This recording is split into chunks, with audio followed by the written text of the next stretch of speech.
ಸಂವಿಧಾನ ಈ ಕಾರ್ಯಕ್ರಮ ನೋಡ್ರಿ, ಗಾಂಧಿಗೂ ಅವ್ರ ಸಂಬಂಧ ಇಲ್ಲ. ನಕಲಿ ಗಾಂಧಿಗಳ ಸಮಾವೇಶ ಅದು. ಎಲ್ಲಿ ಗಾಂಧಿ ಐತಿ, ಎಲ್ಲಿ ಅಡ್ಡ ಹೆಸರು ಇತ್ತು ರೀ? ನೆಹರುಗೂ ಇದ್ದಿದ್ದಿಲ್ಲ. ಅವ ಯಾರು ಇಂದಿರಾ ಗಾಂಧಿ ಲಗ್ನ ಅದು ಗಂಡಗನ ಹೆಸರು ಅವ ಯಾವನೋ ಖಾನ್ ಅಂತ ಹೇಳಿ, ಫಿರೋಜ್ ಖಾನ್. ಅವ ಯಾವಾಗ ಗಾಂಧಿ ಯಾವುದೋ ಗೊತ್ತಿಲ್ಲ. ಎಲ್ಲ ಅಫಿಡೇವಿಟ್ ಮಾಡಿಕೊಂಡು ಮೋಸ ಮಾಡ್ಕೊತ ಬಂದಾರ ದೇಶಕ್ಕೆ. ಮತ್ತು ಅಂಬೇಡ್ಕರ್ ಅವರಂತರೂ ಮೊದಲೇ ಹೇಳ್ಯಾರ. ಏನು ಹೇಳ್ಯಾರಂದ್ರೆ, ಕಾಂಗ್ರೆಸ್ ಅನ್ನುವಂಥದ್ದು ಒಂದು ಉರಿತಿರೋ ಬೆಂಕಿಯ ಮನೆ. ಯಾರು ದಲಿತರು ಯಾರೂ ಕಾಂಗ್ರೆಸ್ ಸೇರಬಾರ್ದು. ಕಾಂಗ್ರೆಸ್ನಿಂದ ದಲಿತರಿಗೆ ಎಂದೂ ಒಳ್ಳೆಯದಾಗೋದಿಲ್ಲ. ನನ್ನನ್ನು ರಾಜೀನಾಮೆ ಕೊಡುವಂಥ ಪರಿಸ್ಥಿತಿ ನಿರ್ಮಾಣ ಮಾಡಿದ್ರು. ನಾನು ಅನೇಕ ಬದಲಾವಣೆ ಸಂವಿಧಾನದಲ್ಲಿ ತರಬೇಕಂತೇಳಿ ಭಾಳ ನನ್ನ ಮನಸ್ಸಿನ ವಿರುದ್ಧ ಅನೇಕ ನಿರ್ಣಯ ತೊಗೊಂಡೆ. ಕಾಶ್ಮೀರದ 370 ಕೊಡೋದಕ್ಕೆ ಬಾಬಾ ಸಾಹೇಬರು ವಿರೋಧಿದ್ದರು. ಮತ್ತು ಮೈನಾರಿಟಿ ಏನು ಬೋರ್ಡು ನಿಗಮ ಮಾಡಲಿಕ್ಕೂ ಅಲ್ಪಸಂಖ್ಯಾತ ನಿಗಮಕ್ಕೂ ಅವ್ರಿಗೆ ವಿರೋಧ ಇದ್ದರು. ಅಲ್ಲಿದಿಂದ ಬಾಬಾ ಸಾಹೇಬರು ಎಲ್ಲೂ ಜಾತ್ಯತೀತ ಸೆಕ್ಯುಲರ್ ಅನ್ನುವಂಥ ಶಬ್ದ ಸೇರಿಸಿರಲಿಲ್ಲ ಸಂವಿಧಾನದಲ್ಲಿ. ಬಾಬಾ ಸಾಹೇಬ್ ಅಂಬೇಡ್ಕರ್ ಅವ್ರಿಗೆ ಭಾರತ ರತ್ನ ಕೊಟ್ಟಿಲ್ಲ. ಇಂದಿರಾ ಗಾಂಧಿ ತೊಗೊಂಡ್ರು, ರಾಜೀವ್ ಗಾಂಧಿ ತೊಗೊಂಡ, ನೆಹರು ತೊಗೊಂಡ, ಎಲ್ಲ ತಾವೇ ತೊಗೊಂಡ್ರು. ತಾವೇ ಪ್ರಧಾನಮಂತ್ರಿಗಳು ತಾವೇ ಘೋಷಣೆ ಮಾಡಿಕೊಂಡ್ರು. ಆದರೆ ಬಾಬಾ ಸಾಹೇಬ್ ಅಂಬೇಡ್ಕರ್ ಅವರಿಗೆ ಯಾವಾಗ ಸಿಕ್ತಂದ್ರೆ, ಮೊರಾರ್ಜಿ ಭಾಯ್ ದೇಸಾಯಿ ಏನು ವಾಜಪೇಯಿ ಅದ್ವಾನಿಯವರು ಆ ಒಂದು ಸರ್ಕಾರದಲ್ಲಿದ್ದಾಗ ಬಾಬಾ ಸಾಹೇಬ್ ಅಂಬೇಡ್ಕರ್ ಅವರಿಗೆ ಭಾರತ ರತ್ನ ಸಿಕ್ತು. ಬಾಬಾ ಸಾಹೇಬ್ ಅಂಬೇಡ್ಕರ್ ಸೆಂಟ್ರಲ್ ಹಾಲ್ನಲ್ಲಿ ಫೋಟೋ ಇರಲಿಲ್ಲ.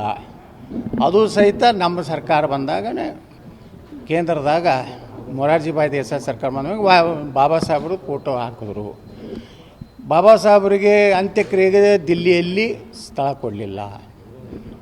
ಯಾವ ರೀತಿ ಬಾಬಾ ಸಾಹೇಬರ ಪಾರ್ಥಿವ ಶರೀರ ಮುಂಬೈಗೆ ತರಲಿಕ್ಕೆ ವಿಮಾನಕ್ಕೆ ವ್ಯವಸ್ಥೆ ಮಾಡಲಿಲ್ಲ. ಸ್ವತಃ ಬಾಬಾ ಸಾಹೇಬ್ ಅಂಬೇಡ್ಕರ್ ಅವರ ಕಾರ್ ಮಾರಿ, ಅವ್ರ ಸ್ವಂತ ಕಾರ್ ಮಾರಿ 5,000 ರೂಪಾಯಿ ತೊಗೊಂಡು. ಅದೇ ರಮೇಶ್ ಕುಮಾರ್ ನಮ್ಮ ಎಕ್ಸ್ ಸ್ಪೀಕರ್ ವಿಧಾನಸಭೆಯಲ್ಲಿ ಅವ್ನ ರೆಕಾರ್ಡ್ ಹೇಳ್ಯಾರಲ್ಲ, ಅವರ ಅಂತ್ಯಕ್ರಿಯೆಗೆ ಸಹಿತ ಇವ್ರಿಗೆ ವ್ಯವಸ್ಥೆ ಮಾಡಲಿಲ್ಲ. ಒಂದು ಚೌಪಾಟಿಯಲ್ಲಿ ದಾದರ್ನ ಒಂದು ಮೂಲೆಯಲ್ಲಿ ಬಾಬಾ ಸಾಹೇಬರ ಅಂತ್ಯಕ್ರಿಯೆ ಆಯಿತು. ಇವತ್ತೇನಾದರೂ ಸಂವಿಧಾನಕ್ಕೆ ಬಾಬಾ ಸಾಹೇಬ್ರಿಗೆ ಗೌರವ ಕೊಟ್ಟಿದ್ದು ನರೇಂದ್ರ ಮೋದಿಯವರು. ಪಂಚತೀರ್ಥಗಳನ್ನು ಮಾಡಿ ಬಾಬಾ ಸಾಹೇಬ್ರು ಕಲಿತಂಥ ಲಂಡನ್ನ ಅವರ ಶಾಲೆ ಕೋಣೆ ಇರ್ಬೋದು, ಅಧ್ಯಯನ ಮಾಡಿದ ಕೋಣೆ ಇರ್ಬೋದು, ಅವರು ಕೊನೆಯ ಉಸಿರೆಳೆದಂಥ ದಿಲ್ಲಿ ಮನೆ ಇರ್ಬೋದು, ಮಾವು ಮಧ್ಯಪ್ರದೇಶದ ಮಾವುದಲ್ಲಿ ಅವ್ರು ಜನ್ಮ ಎಲ್ಲಿ ಆಗಿತ್ತು ಬಾಬಾ ಸಾಹೇಬ್ರದ್ದು, ಅದನ್ನು ಈ ರೀತಿ 5 ತೀರ್ಥಕ್ಷೇತ್ರ ಮಾಡೋದವ್ರು ನರೇಂದ್ರ ಮೋದಿಯವರು. BJP ಬಂದ ಮ್ಯಾಗ ಒಂದೂ ಸಂವಿಧಾನದ ತಿದ್ದುಪಡಿ ಮಾಡುವಂಥ ಹೀನ ಕೆಲಸ ಮಾಡಿಲ್ಲ.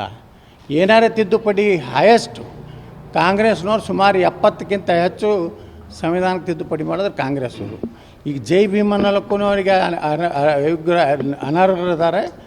ಗಾಂಧಿ ತತ್ವಗಳನ್ನು ಇವರು ಪಾಲಿಸೇ ಇಲ್ಲ. ಗಾಂಧಿ ಏನು ಹೇಳಿದ್ದ, ಸ್ವಾತಂತ್ರ್ಯ ಸಿಕ್ಕೊಳ್ಳೇನೆ ಕಾಂಗ್ರೆಸ್ ವಿಸರ್ಜನೆ ಮಾಡತ್ತೇಳಿದ್ರು.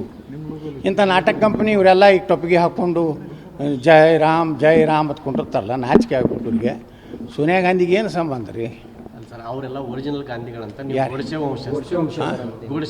ಗೋಡ್ಸೆಯವ್ರು ಹೊಡೆದಿದ್ದು ಒಂದೇ ಗಾಂಧಿ ಇನ್ನೇ 2 ಗೋಳಿ ಎಲ್ಲಿಯೂ ಬಂದವು. ಗಾಂಧಿಯ ಶರೀರದಲ್ಲಿ 3 ಗೋಳಿ ಅದು. ಒಂದು ಗೋಲಿ ನಾಥುರಾಮ್ ಗೋಡ್ಸೆ ಅಂತ ಇದನ್ನು ಒಪ್ತಾರೆ, ಕೋರ್ಟ್ನಾಗೆ ಆಗೈತಿ. ಇನ್ನು 2 ಗೋಳಿ ಯಾರು ಹೊಡೆದ್ರು? ನೆಹರು ಹೊಡ್ಸದ? ನಮಗೆ ಸಮಸ್ಯೆ ಐತಿ, ಜವಾಹರ್ಲಾಲ್ ನೆಹರುನೇ ಗಾಂಧಿನ ಹೊಡ್ಸದ. ಯಾಕಂದ್ರೆ ನೆಹರುಗೆ ಒಟ್ಟು ಸರ್ವಾಧಿಕಾರಿ ಆಗ್ಬೇಕು ಅನ್ನೋಂಥದ್ದಿತ್ತು. ಅದಕ್ಕೆ ಗಾಂಧಿನ ಹೊಡ್ಸೋದವರು ಗೋಡ್ಸೆನ ಗುಂಡಿಗೆ ಪ್ರಾಣ ಹೋಗಿಲ್ಲ. ಇನ್ನು 2 ಗುಂಡುಗಳವು ಯಾರು? ಇದು ಕೋರ್ಟ್ನಾಗ ಆಗಿದ್ದಿದ್ದು. ಬ್ರಿಟಿಷ್ ನ್ಯಾಯಾಧೀಶರ ಮುಂದೆ ಆದಂಥ ವಾದ ವಿವಾದದಲ್ಲಿ ಇನ್ನೂ 2 ಗುಂಡುಗಳು ಯಾರು? ಹಂಗಾದ್ರೆ ನೆಹರುನ ಹೊಡ್ಸೋಣ. ಗಾಂಧಿನ ಹೊಡ್ಸೋದವ್ರು ನೆಹರು. ನಾಥುರಾಮ್ ಗೋಡ್ಸೆ ಒಂದೇ ಹೊಡೆದಕ್ಕೆ 2 ಬೇರೆ ಬೇರೆ ಕಡೆ ಬಂದು